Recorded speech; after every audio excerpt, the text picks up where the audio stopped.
Hello, everyone. Welcome to Nails and Beauty Talk. I am your host, Asia the Bird. Today, I have a very special guest with me today. I've been following her work on Facebook. Her work is absolutely amazing. She is a nail artist. Please welcome Anita Chahal. Hello, Anita, and welcome to the show. Hello, everyone. Thank you for me. Yes, you're absolutely welcome. So, I definitely want to go ahead and get started by asking where you're originally from and tell us a little about your upbringing. Well, originally from Bedfordshire in the United Kingdom.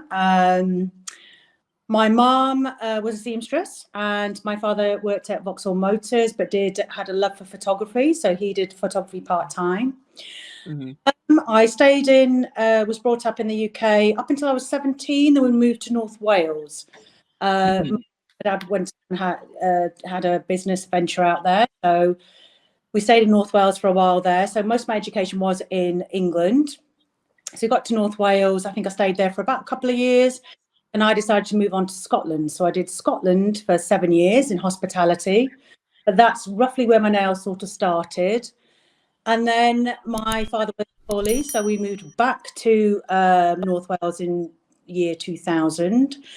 And I've been there ever since. But we did take 5 years out, and we left to go to Spain here in a lovely town, Maria, Costa Blanca. Love it. It's like my second home. So we were there till 2021 and just after COVID. So, and we've been back in North Wales. So I tend to spend a lot of time at home and plus over in Spain also. So, yeah. Yeah, that's really incredible. But I definitely want to get into in regards to like what were like your earliest like memories about beauty, especially nails. I think my earliest memories have got to be when I was in school in the UK and England, doing cooking, and you go and they're like, you get those nails off. So I used to actually press on nails when I was at school and used to get told off all the time. Little going to be my line of work. So yeah, that was probably one of my earliest memories of nails. So Yeah, yeah. that's really amazing. So did you go to college or did you go to beauty school? Like, if so, like what was your experiences? I went to primary, secondary, and then upper school down in England. Moved to North Wales. I then went back to education at a later date in my 30s and decided to go and do my degree in teaching, which was a bit later on, but a challenge. But I succeeded in that, and then that's how I landed my teaching role in one of the local colleges in North Wales. So I was teaching there for 9 years, doing level 3 nails. So yeah, finished that. But my training actually started in Scotland in 1999. Moved and finished my qualification MVQ level down in Chester. But then there's always progression. So I've done many courses after that. The teaching then came, the assessors ward then came to back my my current job at the time. So all nails related after that. Definitely. Was there like a certification difference between like North Wales and in Scotland? You've got the SVQs, you've got the MVQs. So I would say the MVQs, it's a national qualification, so it's known everywhere. So I would say roughly about sort of like the same sort of level in the level 3 nails. You can do the courses privately now as well, but I would say to everybody is just to make sure that it's a reputable company, make sure it's a registered qualification that is known. So if you use, for instance, we travel here to Spain, you're going to be covered on your insurance and things. So that because there is a huge difference with recognised qualified qualifications, then house certificates are totally different. Unless you have your major qualification, your in-house certificates will back that, but an in-house certificate will not back your insurance if you don't have that level 3 qualification. So you need to do as well. You need your manicure and pedicure before you go on to, if your line is going to be nails, then there's a separate avenue. Otherwise, you've got your level 3 beauty, which is another route. So yeah, depends what you want to specialize in. I find it very interesting because here in the States, it varies in terms of licensing from state to state. So like I live in Maryland, so I'm a licensed cosmetologist, so you have to obtain hours to get licensed. Yeah. So I think with here is like 1,500 for a licensed cosmetology license, and then being a nail tech is like 250 or so. So it's very interesting how it varies not only within state to state here in the United States, but also around the world. Yeah, I think, as long as it's a recognised sort of qualification, and most of them these days are, even the ones that are done in the UK, you're good to go. But I would say definitely check to make sure what you're paying for, because a lot of people do pay for these courses and then they're not Yeah. recognised. A little bit, bad on some of the companies that actually, do go out there and because you get courses advertised all the time, £25 to learn a course. We all know that you can't do that in one day.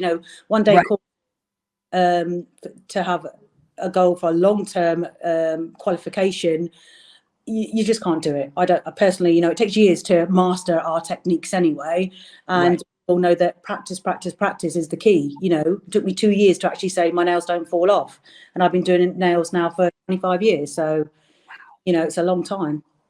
Yeah, yeah, But that's a long time, most definitely. Now have you owned or worked in a salon, possibly? well, we had opened our salon. My parents had businesses, so I was quite fortunate that we had a business there. So I changed to nails and hair. The hair didn't really work out for me because obviously you need people in that profession to be reliable, and if you're not a jack of all trades, you can't do that. So that sort of lasted a little while, but I did take the business home and go self-employed at home. That's Mhm. so I was self-employed for many years, full time. Had to condense it part time because I took my teaching role on and then was teaching at the college. So put that down to part time and then did part time teaching. But so yeah, on and off. The business has been going on and off. It's had stops and starts, but I suppose it's that just depends on my lifestyle. Of like, we moved to Spain and then I restarted back up in Spain, and then we moved back. So moving back now, I only do it, a small minority of people because I tend to concentrate more on the family stuff and, competitions, more competitions for me at the moment. So I'm sort of like semi-retired, but still enjoying doing all that competition work as well, which I love. So, yeah. Mhm. Yeah, I definitely get into the competitions because, like, I love, like, some of the designs that you do, especially for the extreme nails. So what was the decision behind, like, just competing in nail competitions, like, in general? I think it's weird how it all started because it started like when COVID hit, and I suppose the online there were so many online competitions which I was unaware of because I wasn't really onto Facebook and things like that. And I thought, oh well, why not have a go? And that wasn't Right. even extreme shape. That was they were really long nails, but not the crazy extreme shapes I do now. And I was really shocked that I landed second place in this competition. I was like, oh my god, but it gave me that sort of drive to, I'm going to try again, and again. So Nail Olympia, I think, is one of the bigger ones that I've done, which on my first year, I entered three. I didn't place in any of those three, but the feedback and everything was brilliant. That didn't deter me. If anything, it just makes me bounce back and think, well, I'll look at the feedback and I'll carry on. But I think extreme shapes, I found around about that time, to sort of like, oh, I can do that. So extreme shapes, Mhm. self-taught. Yes, I will go and get some trainings because there's so many people out there that are, the work is just amazing. You can take it to so many different levels. So for Right. me, shapes and everything is just, I love it. You can take it to another level. It's Mhm. not the norm, and I think that's probably what I love about it, is the fact that it's not the norm, and it's not everyday structures. Even though I do this is short for me for even every day, but you get some look. It's not everyone's cup of tea. You either love them or you hate them. Mhm. So yeah, Yeah, yeah. I definitely like, I find it very interesting because I used to look at a lot of the nail pro issues, and there'll yeah, always be like the competition section. That's what I gravitated towards when I was first getting into nails, especially nail art, was yeah, the competition nails, like with the 3D, the fantasy, the extreme nails and things like that. So, and that's where it gravitated me towards, some of the people that yeah. were, competing for years, like Sam Biddle, Viv Simmons, and Catherine Wong, because their level of artistry was just top notch. I was like, I never seen that No. before. You know what I mean? Especially, where I live, I don't see nobody doing that. I think there's so many inspirational artists out there that you stop. I look at the work and I think, wow. I mean, how have they actually achieved that? And when you look at different products of how versatile the products can be, that you can actually manipulate them to in ways that you wouldn't even think you could use them, which Right. that fascinates me as well. I think there's quite a lot of inspirational people out there. I mean, Angela Wildham, her work, I just think she just won first place in Olympia there. The structure was just amazing. So I look at things like that, and you think I've got a good friend of mine, Georgina Takis. I mean, her work, I just think, wow, structure, how complex a design can be, to Right. what you can actually take it. Yeah, I mean, Amy Nugent, look at her work. I mean, it's just that, just the detail of the small 3D pieces and things like that is just, it sort of pushes you to think, I can do that, or I'm going to try that. So yeah, it's good. It's good to have that. Yeah. Amy Ginn's work is amazing. It It's, is, flawless. Mino Vo, I you mean, know, he won a ton of competitions, and I compete with him in Olympia, yeah, and his work is yeah. amazing, out of this world. I mean, I think it's bespoke, isn't it? It's like, I love it when people say, I can tell it's your work before they even announce the name, which I think is really nice. It's like, that's the same thing with Mino Vu. When his structures come up, it's his work. So I did have the pleasure of meeting him in PB London.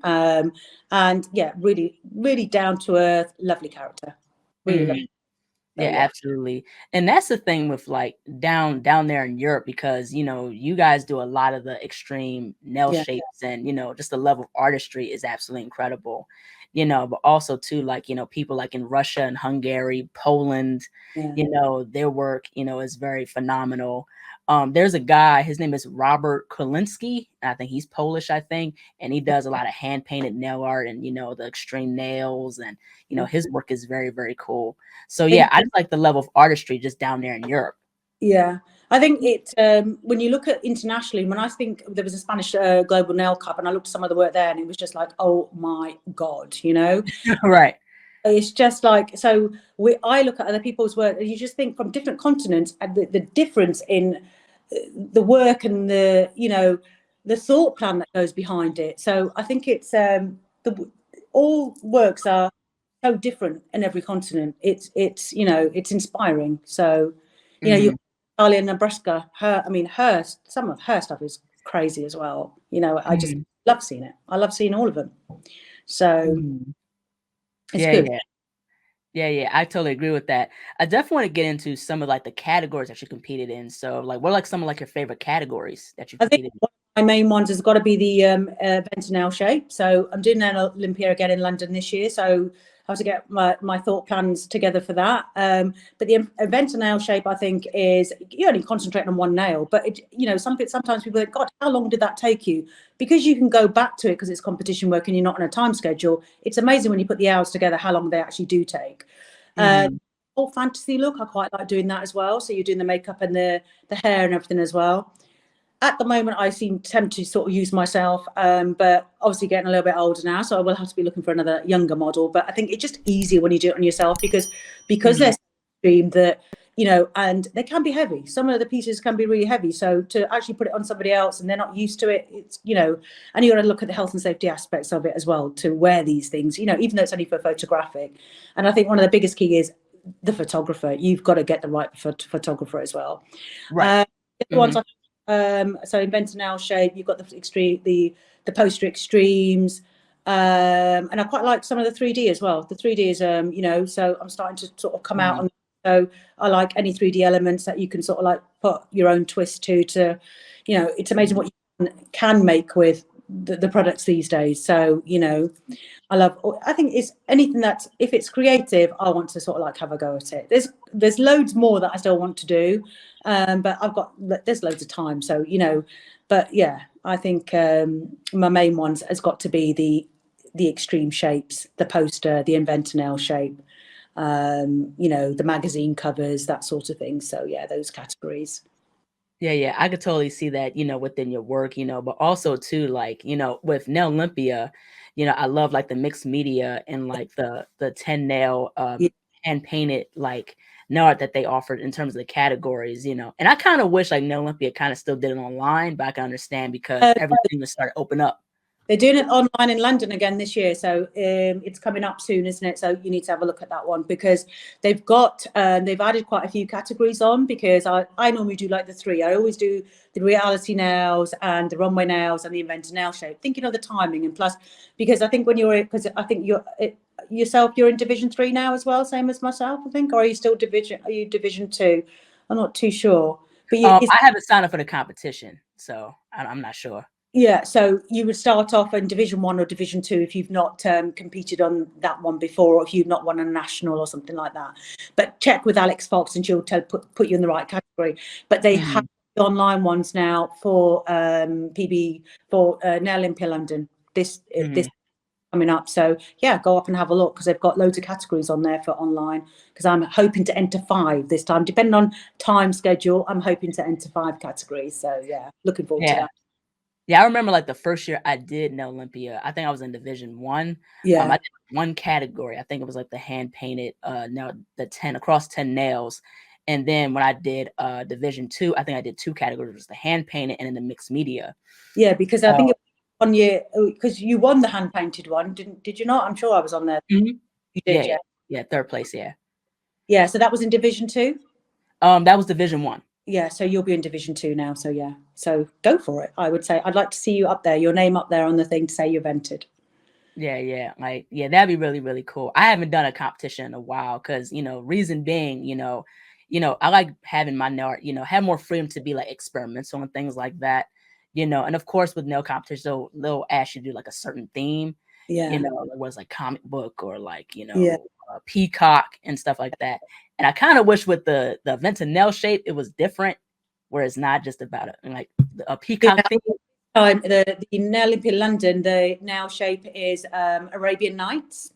Oh, okay. Yeah, so that's probably quite a cool one as well. And I think the reality nails is Wizard of Oz, and I think runway nails is Wizard of Oz, and I think reality nails there's 3 different ones, like leather and lace, and I think there's a house of cards, and there's another one. So but they've added the extreme styling, which is, I think, is an open theme. Added another new one in, which is it's called Swan Lake. So it's five nails you need to produce as a poster. So they've added some new ones on there. So yeah, go down and take a look. So yeah. Yeah, I'll definitely check it out. And also I competed in NTNA season 8, and that was a lot of work. Yeah. Like, a weekly competition where you got 10 days to do it, a set of nails, or it's like 5 to 10 nails or something crazy. But what I liked about that competition was it just like, it really pushed you to how creative you can be. The deadlines make you think, I've only got this time scale, and that's it. So, but yeah, that's brilliant. Yeah. Yeah, absolutely. I definitely want to get into just in regards to extreme nail shapes. So for someone who, wants to do extreme nail shapes, what would be some of like your tips in terms of how to achieve an extreme nail shape? I think definitely you need to look at your structure. The structure is your main thing. So, look at it from your left side, your right side, your top. The top has you've got to have that sleekness. So it's not bowed or anything like that. So, form application, you can have your extreme length forms now that you can get from loads of different companies. Right. The form fitting is very important, because obviously that, a lot of people now tend to we put on the pop-up things where you put them on the base, so you can actually build your structure first, and you can pop it off so you can actually work on your structure. I find that a lot in the beginning. I never used to actually do that. I used to actually do it on my finger, keep it on my finger, walk around like that, add my pieces to it, take the pictures. But now I do tend to pop them off, and then you've got more movement, haven't you? So you can pop them back on the picture. But yeah, and make sure there's a balance. You need to have a balance of what I tend to do is I tend to draw out roughly what I'm aiming for, a basic structure, and then I can add my elements to that. It always changes. It never looks the same as the picture that I originally started with, because you look at it and think, well, actually, that might actually look good. There's some pieces I add on, then I decide, no, that's not what I'm looking for, and I take it off. But I think that the greatness of it is that you can alternate it if you want to. But yeah, for extreme nails, you have to have the structure, and your design has to balance. You've got to balance it from your cuticle right down to your end of your needle point, or your your end. So whichever, Yeah, the apex. yeah. So yeah, I think definitely it is the apex where it's going to finish. The middle, if you're adding pieces on, if you're cutting out, there has to be Mhm. that thing to make it work and to make it look good. Yeah, Yeah. yeah, absolutely. And definitely, those pop-up things, those are the dual forms Yeah. that's in now. Like a lot of nail artists use those. Yeah, I think they're like little. Katie Barnes does them. I think they're called pop-offs. I think, but it's a Mhm, double-sided sticky tiny. It just fits on the top whole of your nail, so you can sculpt as normal, and then you can just ease it off, and the whole thing just sort of like comes off. But it's mhm, done to your finger, so once it's off, it's going to fit back on that same finger, so it's not going to shrink or anything like that. mhm, I suppose with that, the only thing you can't do is you're pinching, because if you're pinching, then you're making that nail plate smaller. So if it's making it smaller, when you try to put it back on that finger, it's not going to be the same, because obviously you've pinched. mhm, Yeah, mhm. you Yeah, know. right, exactly. Now, with the set that you have on now, like how long did that take you? This is quite probably not too long. I suppose the structure probably about an hour and a half. By the time you sit there sort of filing, I tend to more hand file myself, even though we do have the drills. But this is just like a slim, elongated sort of edge. A Mhm, little bit on the short side for me, but it was a quick and go because I was coming over here to Spain. So I thought, right, put some, and even the artwork is simple, embossed flowers, which is a little bit of gone with a little bit of simplicity this time. So, mhm, the 3D stuff is brilliant, but it does get caught in certain clothes and things like that. And jewels now, as long as they're well mounted, they're okay. But you do tend to lose a few along the way as well, don't you? So yeah, so I went for a mhm. little bit of simplicity this time. Yeah, I like the flowers, but also Yeah, I like the gold rings that kind of just complements it, puts it all yeah. together. Thank you. Yeah, yeah, that's really, really cool. But I definitely like, because there's some times where I would, hear and ask, people that would ask and say, "Oh, how do you wipe with nails that long?" And you Yeah, you know, you do hear that all the time. And I think my answer to that always is the same way you do. You know, it's I suppose it's that is never going to go away. People always say, "Oh my God, how long are those nails? How do you go to the toilet? How do you do that?" Same way you do. I suppose there's certain things that you don't use nails as tools. You manipulate your fingers and use your pads of your fingers to do certain things. And I don't think people actually realise that that is feasible, and does actually work. So it Mhm, can be everyday nails, but not for everybody. For us, I suppose, because we wear them, I wear them, I'm used to it. Would I give it to a normal person that walked into the salon? No, I wouldn't, because they wouldn't be able to survive. So, not many people, and well, none of my clients have them even this long. So no, I wouldn't advise. mhm. If they're not used to the length, no, I wouldn't advise it. So, but I definitely want to get into just in regards to like just nail products. What are some like your favorite nail products to use when doing like nail sculpting and nail art? Yeah, I would say my all-time fave has got to be NSI. They do the NSI blush, and they do like the NSI disguise, which I do intermix together, and I love it. I absolutely, I've always been an NSI girl, but then I do have dabbled with MB&E. I love their products too as well. I don't think you can have enough products, but when it comes to sculpting, I would say definitely my main one is the NSI for sculpting. But then saying that, I have now sort of part changed to the Acry gel as well, which I think is Mhm, lovely to use. It works, files beautiful.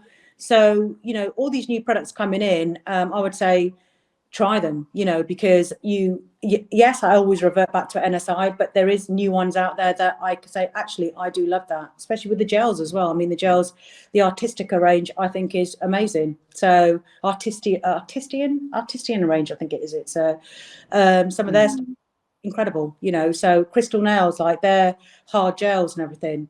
So I've got so many products, it is unreal, but you tend to go back to what you like. But for artwork, I right. have so many different art, the MB&E, their little art gels, superb. The pigment's brilliant. It goes a long way, but it's the effect we're looking for afterwards. Does it do its job? Yes, it does. So I do vary with products. I'm always trying new stuff as well. So that's good. With this competition, with the competitions, we get a lot of free stuff from like abroad and things, and some Mhm. of the brands even from abroad, amazing, really good quality. So yeah, love. Mm-hmm. I love to dabble, you know, Mm-hmm. try Yeah, them all. yeah. Yeah, yeah. I'm the same way. Like I try a lot of the products until like something is Yeah, my favorite, you know, like there's this product called Apres. So like Apres, they do their own gel colors, they have their own gel X nail tips and yeah, you know, their own like sculpting gels and yeah, their colored gels are really good, yeah, you know, for nail art and things like that. Very pigmented. There's certain like colored gels like in Korea that are very good, like syrup gels and you know, so yeah, so there's good products out there. I heard of like Brillbird and you real bird. know, Yeah, bird's really, accents. you Mm, know, I mean, Brillbird's been going, God, years and years, isn't it? I mean, some of them, they have been, the names have been out there for how long? You know, products change along the way, but they're only upgraded them. So, you know, I think now a lot of the stuff is more pigmented. And I think, and that's what we need in, you know, when we're working with our stuff, we don't want it to be wishy-washy. It has to have the pigments there for it to, you know, to work, to get the creations that we want. So, yeah, colors are. yeah, absolutely. Yeah, yeah, totally. Like in terms of your perspective, in terms of the nail industry, what was like your whole perspective in regards to the growth of the nail industry from how you first got into nails to now? Oh my God, it's changed so much. I mean, right down to courses that can be offered or what you can achieve, the add-ons, you know, there's a lot of people now, you know, big artists that are doing that, you know, one-to-one where you can go down and actually be taught by your nail icons. You know, it's Mm, changed so much, even down to the competitions, things like that. Professional beauty's been going for years, but even that it's sort of like changed. I had a chance at taking my students to World Skills, competing on the floors there. That was like an eye opener. So there's so many different things that, you know, courses, products, new products coming out, things to try, different right, platforms.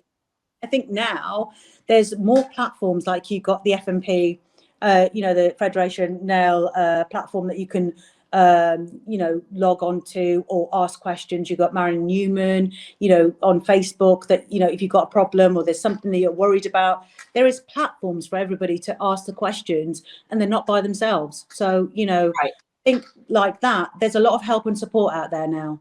Maybe more. Uh, you hear more of it now, probably because of social media, Facebook, you've got Instagram, you know, I mean, TikTok, not something that I'm sort of used to, but that everyone raves about it. So, you know, products, anything new, competitions, you know, so Right. from back from when I first started, absolutely, it's evolved, it's changed, and you know, for the better. And you see so much from then competition work to what you see now, incredible, absolutely incredible. Mhm. Yeah, Yeah. yeah, I could totally agree, especially like the technology is more advanced too, Oh yes, you know, absolutely. and also too, like, you know, with the courses, you know, the possibilities are endless with the Yeah. courses. It's like And the thing, tools and mhm, things. So there's so many different things that you can get now. You know, mhm, these drills that everyone's promoting. You know, all the different the lightweightness of things and yeah, brushes, even right down to brushes, I think is like, you know, some of the stuff that you can get is amazing from when I was getting it, you know. So but you learn more from the different companies and recommendations. And I do go through a lot of people with products and things like if somebody's recommended, oh, you must try this, I will try it, you know, because especially for us for brushes, I mean, I still swear by my NSI brush. I mean, I love it, but then I have tried others as well, which you know, but I still revert.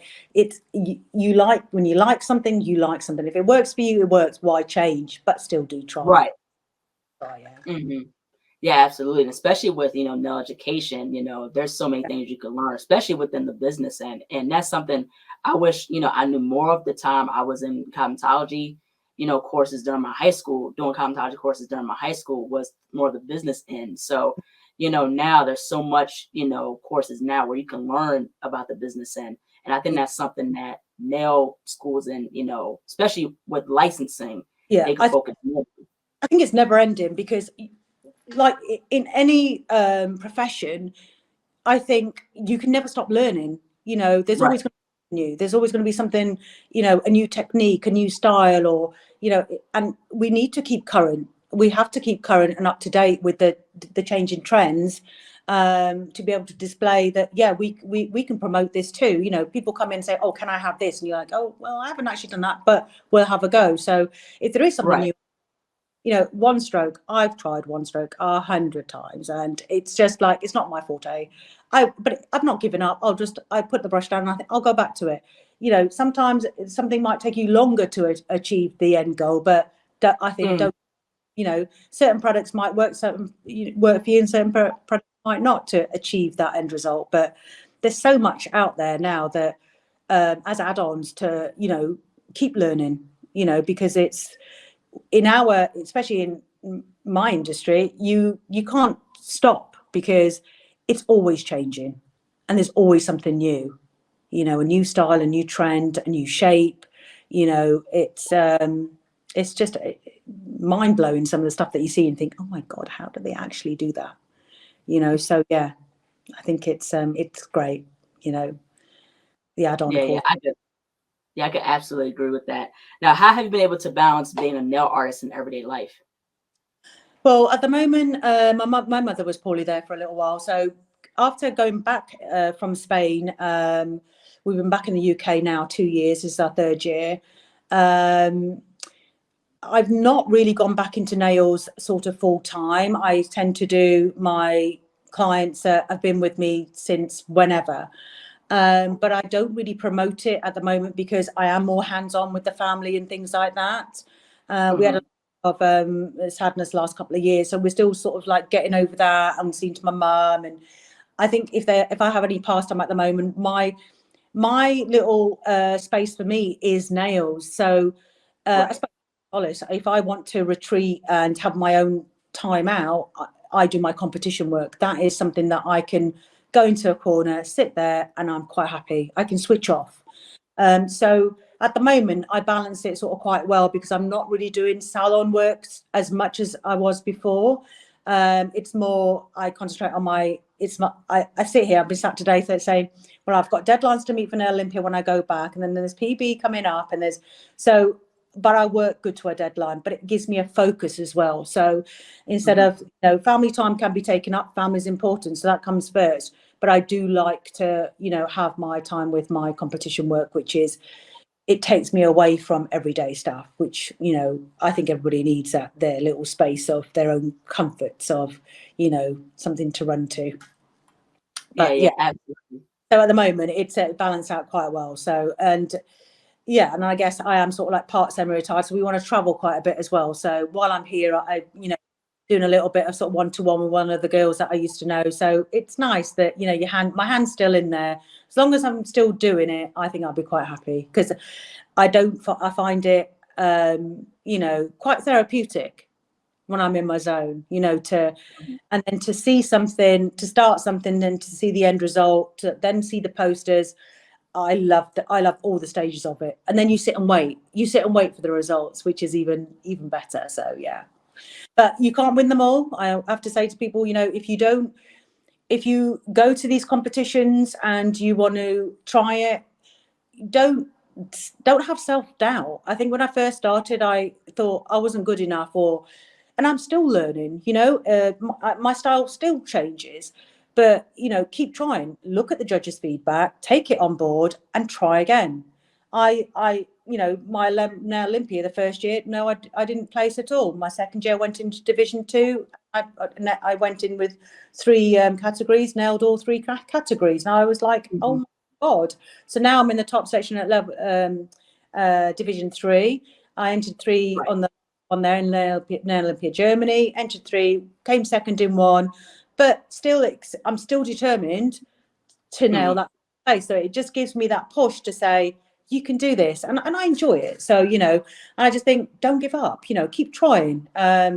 Because the judges' comments are quite important. Take them on board and relook at it. Or when you're doing it, I think I sit back and say, oh, I shouldn't have done that. I should have done this. And it's right because they've picked up on it. You've picked up on it, but you didn't go back and change it. If you've got time to change it. Mm-hmm. Yeah, absolutely. And that's the thing, you know, I think, you know, failures are part of the process, you know, and that's the thing, you know, where people say, you know, failure is not an option, but it's a prerequisite to success because, you know, yeah, you know, when you see, or how I think of it this way is, when it comes on to seizing an opportunity for you to propel yourself, Yeah. failure is not an option because you got to seize that opportunity. Yeah. But failure is part of the process in terms of becoming successful or good at what you do. So I Yeah. think it's understanding to not give up, and like how you said, and don't be afraid to fail. Yeah.